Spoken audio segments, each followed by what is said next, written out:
Direct News TV. February 17, 2024.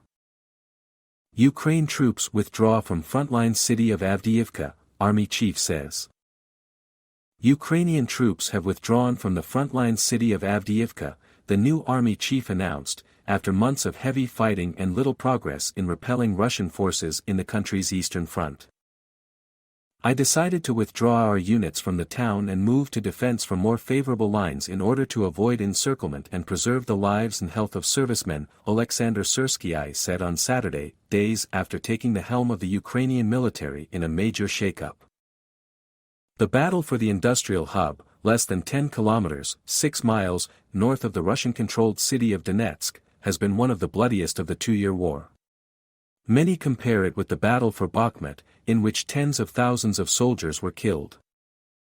Ukrainian President Volodymyr Zelensky said on Saturday that pulling out troops was a professional decision that will save many Ukrainian lives. "Our actions are limited only by the sufficiency and length of range of our strength," he added, pointing to the situation in Avdiivka. Russia has been trying to capture the city since October and has surrounded it on three sides, leaving limited resupply routes for Ukrainian forces. Avdiivka had about 34,000 inhabitants before the Russian invasion. Most of the city has been since destroyed, but an estimated 1,000 residents remain, according to local authorities. Videos on social media showed a town left in rubble. In a situation where the enemy is advancing over the corpses of their own soldiers with a 10-1 shelling advantage, under constant bombardment, this is the only right decision, said Oleksandr Tarnavsky, the army's commander of the Avdiivka area. Before issuing orders to pull out of Avdiivka, Tarnavsky on Friday said several Ukrainian soldiers had been captured by Russian forces. The city has important symbolic value and Moscow hopes its capture will make Ukraine's bombing of Donetsk more difficult. The withdrawal comes ahead of Russian presidential elections scheduled for March, in which incumbent Vladimir Putin is set to win a fifth term, allowing him to continue leading the invasion of Ukraine.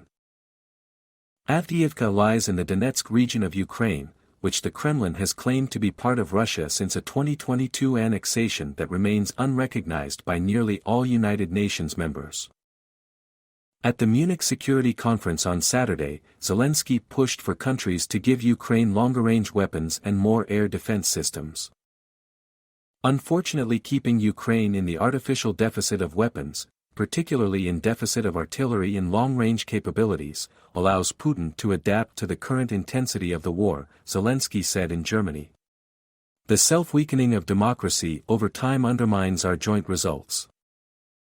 He also promised to surprise Russia later this year with new drone systems and electronic warfare. Zelensky on Friday signed security pacts with France and Germany to lock in support for Kyiv. He is also expected to make further pleas for financing and armaments at the Munich Security Conference on Saturday. All 27 European Union countries this month agreed on an additional €50 billion, $54 billion, aid package for Ukraine. United States President Joe Biden said on Thursday that Avdiivka risked falling to Russian forces because of ammunition shortages following months of Republican congressional opposition to a new U.S. military aid package for Kyiv. My name is Kingsley. Please like, share, subscribe and hit that notification bell so you can be the first to be notified whenever we post. You won't regret it.